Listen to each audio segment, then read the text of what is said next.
India level में पहली बार ऐसा हुआ होगा जहां पे मुआवजे में बकरियां दी है।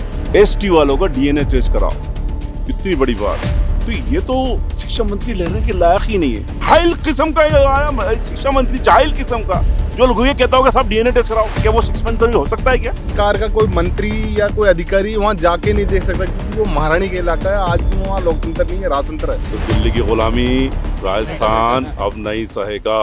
तो नरेश मीना जो है वो धरना स्थल पर अभी मौन बैठे हुए हैं। आइए हम चर्चा करते हैं उन लोगों से जो भी धरना स्थल पर बैठे हुए हैं।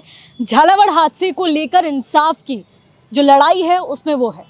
हम जानना चाहेंगे आपसे, जो हादसा हुआ उस हादसे का निष्कर्ष क्या निकाला? बकरी दे दी गई। कुछ एक ऐसा निष्कर्ष निकालना चाहिए था कि उन पीड़ित परिवारों को इंसाफ सही तरीके से मिले। देखिए मैम, इस मैटर में मैं इतना बताना चाहूँगा आपके चैनल के माध्यम से। झालावाड़ में इस मैटर के मामले में नरेश भाई बैठे थे और दो हमारे क्रांतिकारी भाई, जेपी भैया आप दिखाइए, और साथ में हमारे मुरारी भाई इसी मैटर में जेल गए हुए हैं और जेल से ये छूट के आए हैं नरेश भाई के साथ में। भाई साहब ने वहाँ पे भी इनकी आवाज़ उठाई थी, बड़ी मजबूती से उठाई थी कि आप जो मर गए हैं उनको 1 करोड़ रुपए और जो घायल हुए हैं उनको 50 लाख रुपए मुआवजा दीजिए। अब आप सोचिए, जब इतनी ये सारी चीज़ें हो गई उसके बावजूद इनको मुआवजा मिला है। आपने देखा होगा क्या मिला है मुआवजे में? बकरियां मिली है। पहली बार ऐसा हुआ होगा, इंडिया लेवल की बात कर रहा हूं मैं, राजस्थान की बात नहीं कर रहा। इंडिया लेवल में पहली बार ऐसा हुआ होगा जहां पे मुआवजे में बकरियां दी है। आप सोचिए कितनी गंभीरता की बात है, ये कितना गंभीरता का विषय है जहां पे मतलब मुआवजे में बकरियां दी गई है। क्यों? जैसे हमारे भाई साहब ने भी बताया, शोएब खान जी ने, कि ये उन लोगों को जहां पे है वहीं पे रही, आगे नहीं बढ़ सके, पिछड़े हुए हैं, पिछड़े रहो, आप पड़े रहो यहीं पे, आगे नहीं बढ़ सके। इस वजह से इन्होंने मुआवजे में बकरियां देके और उनको फ्री कर दिया कि आगे नहीं बढ़ सके। अब मैं आपको बताना चाह रहा हूं आपके चैनल के माध्यम से, या तो सरकार ध्यान दे ले। जैसे अभी एक बाइट ले रहे थे हमारे भाई साहब की, तो बताया था कि नरेश भाई मौन बैठे हैं, तो उनकी आवाज़ कैसे पहुंचेगी? आज मैं बता रहा हूं, इंडिया में लाखों नरेश हो गए हैं, लाखों नरेश। कितने? लाखों नरेश हो गए हैं। नरेश भाई की मजबूती से लड़ाई लड़ने के लिए लाखों नरेश तैयार हैं और ये मजबूती से लड़ाई लड़ेंगे और इनको पूरा मुआवजा दिलाएंगे, पूरे हक के साथ दिलाएंगे। ये मैं आपको बताना चाहता हूँ। हम हमारा हक मांगते नहीं किसी से भीख मांगते, हम हमारा हक मांगते नहीं किसी से भीख मांगते। जी, जैसे कि झालावाड़ का हादसा हुआ, 7 बच्चों की मौत हुई, लेकिन उसके बाद भी सरकार जो है सबक नहीं ले रही। उसके बाद बालोतरा में भी एक हादसा और अभी कुछ दिन पहले एचआर में भी दीवार जर्जर गिरी। जानहानि नहीं हुई, लेकिन जर्जर तो है ना सरकारी स्कूल की दीवारें।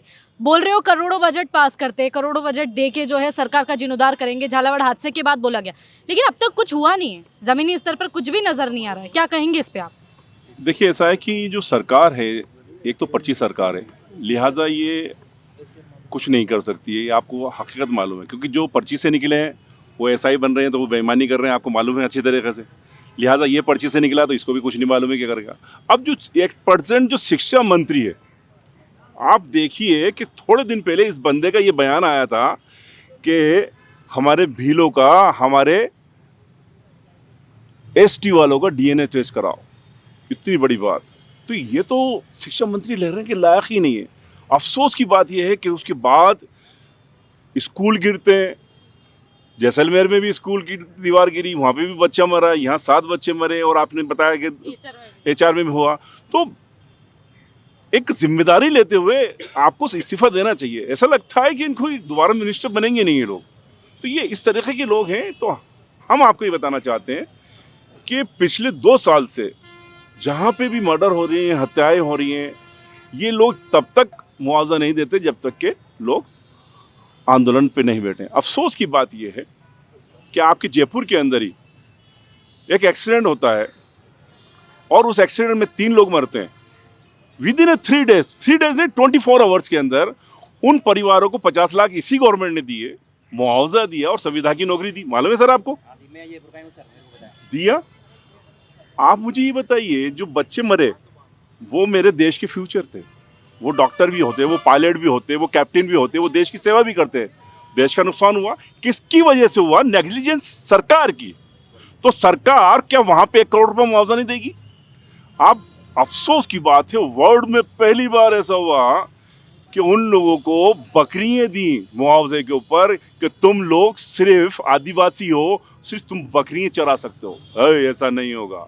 इस सरकार को हम उखाड़ के फेंकेंगे और मुआवजा लेके भी रहेंगे। तो आपको नहीं लगता शिक्षा मंत्री को फिर इस्तीफा देना चाहिए? 101% जाहिल किस्म का आया शिक्षा मंत्री, जाहिल किस्म का, जो लोग ये कहता होगा सब डीएनए टेस्ट कराओ। क्या वो शिक्षा मंत्री हो सकता है क्या? जिसको बड़े ये अफसोस मालूम की नहीं है बात। 10th क्या होती है, 10वीं क्या होती है, उसको शिक्षा मंत्री बना रखा है। वो क्या शिक्षा मंत्री बनने लायक है? वो हैं, बयान देखे होंगे ना आपने, जी बिल्कुल। है ना? जिनको ये मालूम नहीं है 10वीं क्या होती है, 10th क्या होती है, उनको शिक्षा मंत्री मतलब पद ये दे रखा है। एहसास नहीं है। और जो सरकार में बैठे हुए हैं वहां पे सरकार के एक आपदा मंत्री हैं जिनको अब हम भीष्म पितामह बोलते हैं। जब उनकी सरकार नहीं थी तो वो इसी जगह पे हम हमारे साथ आंदोलनों पे बैठते थे और हम उनके साथ बैठते थे, क्योंकि वो हमारे गुरु हैं। मगर वो भीष्म पितामह बन चुके हैं। वो कहते हैं मैं अब बोल नहीं सकता हूँ, क्योंकि वो सरकार के अंदर है। तो कहीं ना कहीं ये माने कि जो सरकार है वो भ्रष्टाचार की सरकार है और पक्षपात बहुत ज्यादा कर रही है। 101% ये सरकार भ्रष्टाचार की सरकार है और पक्षपात कर रही है। और हम इस पर्ची को उखाड़ेंगे और हम अपना हक लेके रहेंगे, गरीबों की आवाज़ क्योंकि नहीं करेगी। जो मुआवजा है वो सरकार नहीं देगी। हमारा टैक्स जाता है बॉस, इस टैक्स से ही सरकार चलती है, तो उसी टैक्स से जो है जनता को मुआवजा भी मिलता है। तो मुआवजा क्यों नहीं देगी? हमारा हक बनता है। जी, तो जैसा कि लगातार देखिए पीड़ित परिवार को इंसाफ चाहिए, गरीब परिवार को इंसाफ की लड़ाई के लिए आप लोग सब बैठे हैं। क्या इंसाफ उनके लिए आप लोग मांग रहे हैं? इंसाफ हमारे लिए यही है कि गरीबों को, जो बच्चे भी ख़त्म हुए हैं उनको 50 लाख रुपए और घायलों को भी 50 लाख रुपए चाहिए। तब तक हमारा यहीं पे ही धरना स्थगित रहेगा और भाई साहब के साथ मजबूती से कंधे मिलाकर खड़े हैं।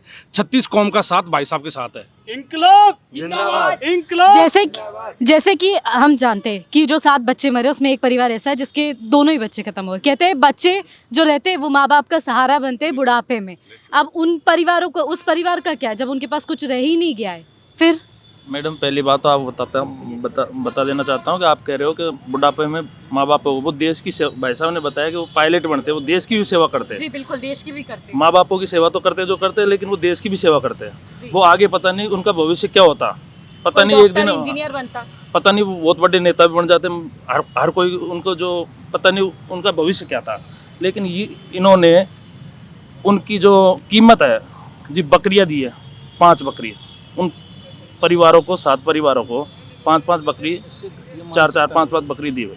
उनकी कीमत ये है। ये राजस्थान की सरकार है। देखो गरीब बच्चों को, मेरे को तो ऐसा लग रहा है इन बकरियों को राजस्थान के मुख्यमंत्री है उनको चरानी पड़ जाए। भाई साहब अब बैठ चुके हैं धरने पे। भाई साहब का जो भी है, जो भाई साहब बता देंगे उनकी क्या मांगे है क्या नहीं है, और आगे जो भी है भाई साहब भी बता पाएंगे कि उनका क्या है। जी आप बोल रहे हैं सरकार की कैसी मानसिकता है कि सरकार ने बकरी दी है, लेकिन एक चीज़ ये भी है कि सरकार फिजूल खर्ची में बहुत पैसा खर्च करती है, लेकिन जहाँ ज़रूरत होती है वहाँ नहीं करती है। स्कूल ज़रूरी है क्योंकि जो बच्चे पढ़ते हैं स्कूल से ही उनका भविष्य आगे की और ऊंचाइयों पे जाते हैं। मैडम अभी डोनाल्ड ट्रंप आया था, उसके अरबों खरबों रुपए खर्च किए थे मोदी जी ने, अरबों खरबों, और आज उसने कैसा किया इंडिया के साथ में, कितना 50%। तो सोचो उनके लिए अरबों खरबों रुपए खर्च कर देगी और गरीब की कोई वैल्यू नहीं इंडिया के अंदर है। इतनी मानसिकता दर्शाती है ये बीजेपी सरकार की। इससे बड़ी घटिया क्या होगी? ट्रंप के लिए अरबों करोड़ों कितना खर्च हुए थे, हमने भी देखा था लाइव पे, कितनी सिक्योरिटी उनको दी गई है। अरे इनको कौन मारेगा? इनको इतनी सिक्योरिटी की जरूरत ही नहीं है, फिर भी दी। और आज गरीब बच्चों को बकरियां दे रहे हैं। मतलब ये दर्शा रहा है इनकी मानसिकता इतनी सटक चुकी है, बिल्कुल खत्म हो चुकी है इनकी मानसिकता। मतलब इनका ये है कि बकरी चराओ जीवन भर, तुम आगे मत बढ़ो, तुम देश की सेवा मत कर सको, तुम पायलट, कोई टीचर बनता, कोई इंजीनियर बनता, डॉक्टर बनता, वो मत बढ़ो, तुम तो बकरी चराओ और वहीं पड़े रहो बस गांव में ही। गांव जो तक प्लेन क्रैश में मरे उनको क्यों नहीं दी बकरी?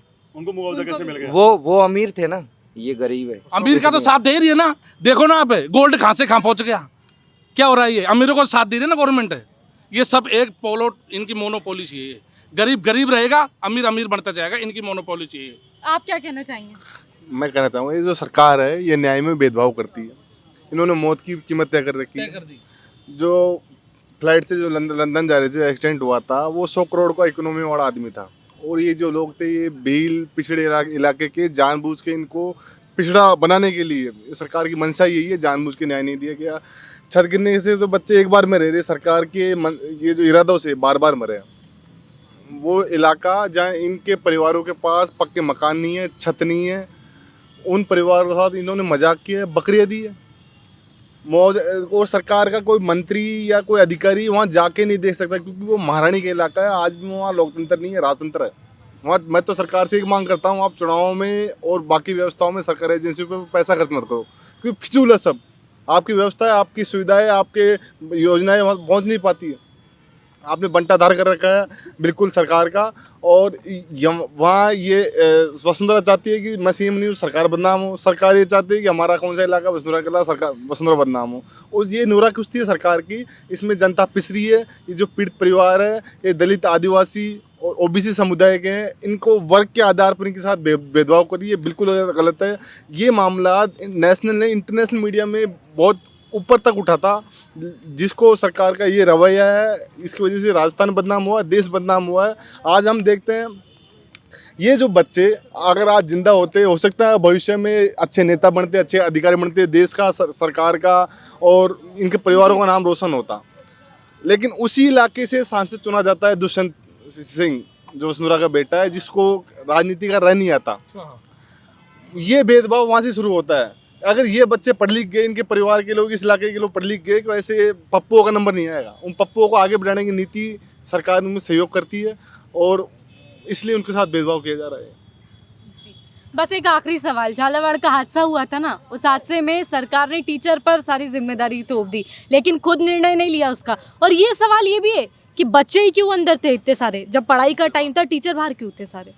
देखिए, बड़े अफसोस की बात है कि जो बच्चों को टीचर पढ़ा रहे थे उस वहीं पर ही थे, बरामदे पे ही थे, और बारिश के वक्त के अंदर वो बच्चों को अंदर ले रहे थे। इत्तेफाक ये रहा कि वो गेट के बाहर थे और बच्चे अंदर थे, प्रेयर हो रही थी। मगर टीचर्स को आप ब्लेम लगाना, उनको सस्पेंड करना बिल्कुल गलत है, क्योंकि पिछले 2-3 साल से वहाँ के प्रिंसिपल ने लिख के दिया था कि स्कूल जर्जर हो रहा है, इसकी मरम्मत करी जाए, मगर सरकार ने उस तरफ ध्यान नहीं दिया। अब सबसे बड़ी बात ये है कि वहाँ का एमएलए कौन है? वसुंधरा। वहाँ का एमपी कौन है? उनका लड़का। ठीक है, सरकार किसकी है? और कई साल से है वो वहाँ पे विधायक। ठीक है, इसका मतलब क्या हुआ कि वो लोग ये नहीं चाहते कि जो आदिवासी हैं, जो गांव में रहते हैं, वो पढ़ लिख सकें। वो सिर्फ बकरी चराएं, भेड़ें चराएं और उनमें ही वो लोग बसर करें और वो गुलाम बने रहें। मगर लोकतंत्र भारत का, बाबा साहब अम्बेडकर का संविधान ये कहता है कि हर भारतीय को हक है कि वो पढ़े, वो लिखे और वो आगे बढ़े।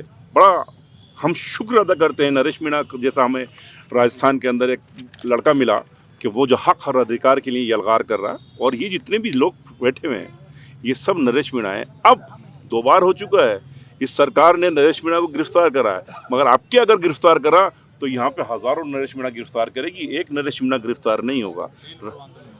जेर भर अंदर होगा पूरे राजस्थान के अंदर होगा। रही बात कि हमारे हनुमान बेनीवाल, वो भी हमारे साथ हैं और वो जल्दी ही वो यहाँ पहुँचेंगे। और जितने भी राजस्थान को पसंद करने वाले लोग हैं, राजस्थान को चाहने वाले लोग हैं, राजस्थानी लोग हैं, वो सब यहाँ पे आना स्टार्ट हो जाएंगे। और इस पर्ची सरकार को जो गुलामी कांग्रेस और बीजेपी दिल्ली से चलती है, कहाँ से चलती है? तो दिल्ली की गुलामी राजस्थान अब नहीं सहेगा। अब चेंज लेकर के आना पड़ेगा, क्योंकि 78 साल हुए इंडिया को आज़ाद, 78 साल हुए। ईस्टर्न राजस्थान आप देखिए, आप हाड़ौती देखिए, आप कितना डेवलपमेंट है। आज भी हम बकरियों के ऊपर जो है पड़े हुए कि हम बकरी जो है पाल लें, उसका दूध निकाल लें, साल भर में उसको बेच लें। तो हम खुद एरोप्लेन बना रहे, ट्रेनें बना रहे, कहाँ पहुँच रहे, बकरियों दी सरकार। मसलन कहने का है, ये सरकार सिर्फ ये चाहती है कि आप धर्म के नाम पे, जात के नाम पे तो लड़ते रहो और बकरियां पाल के और बढ़के चला करके अपना दिनचर्या चलाते रहो। एक चिंगारी छोड़ दी जाए, बाकी आप खुद उसमें नहीं, अब नहीं होगा ऐसा। आप देश में जो धर्म और जात के नाम पे अराजकता फैला रहे हैं, उनको हम राजस्थान से फुटबॉल बनाएंगे और राजस्थान में ये चीज़ नहीं चलेगी। राजस्थान में डेवलपमेंट होगा और जो जितने भी ऐसे लीडर हैं नरेश मीणा जैसे, वो एक प्लेटफॉर्म पे आएंगे और इस सरकार को उखाड़ के रखेंगे। So nice, thank you.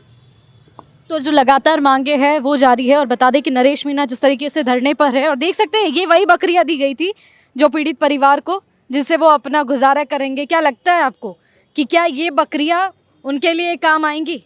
क्या सच्ची में एक गरीब इंसान को इंसाफ इस तरीके से देना चाहिए सरकार को? लाखों रुपए खर्च होते हैं फिजूल चीज़ों पर, लेकिन जहां ज़रूरत है वहां कब करोगी सरकार? स्कूल जर्जर पड़े हैं, शौचालय स्कूल में सही नहीं है, दीवारें सही नहीं है, जहाँ शिक्षा पे खर्च करना चाहिए वहाँ तो तुम कर नहीं रहे, लेकिन कहाँ कर रहे हो? जहाँ ज़रूरत नहीं है। तो अब देखना होगा कि आखिर नरेश मीणा और नरेश मीणा के जो पूरे कार्यकर्ता है, समर्थक है, ये सब इस पूरे मुद्दे को कहाँ तक लेकर जाते हैं, कब तक धरने पर बैठते हैं और क्या इनके धरने पर बैठने के बाद सरकार जागेगी, बदलाव करेगी, जो बदलाव सच्ची में ज़रूरी है। झालावाड़, एचर, बालोतरा, जैसलमेर कई हादसे हो चुके हैं स्कूल को लेकर। अब तो जागो सरकार, हमारी यही अपील है, जल्दी से जल्द जागिए और इसका निष्कर्ष निकालिए, पीड़ित परिवारों को बकरी मत दीजिए। मरुधरा से खुद को जोड़ने के लिए सब्सक्राइब करें और बने रहें पीके टाइम्स के साथ।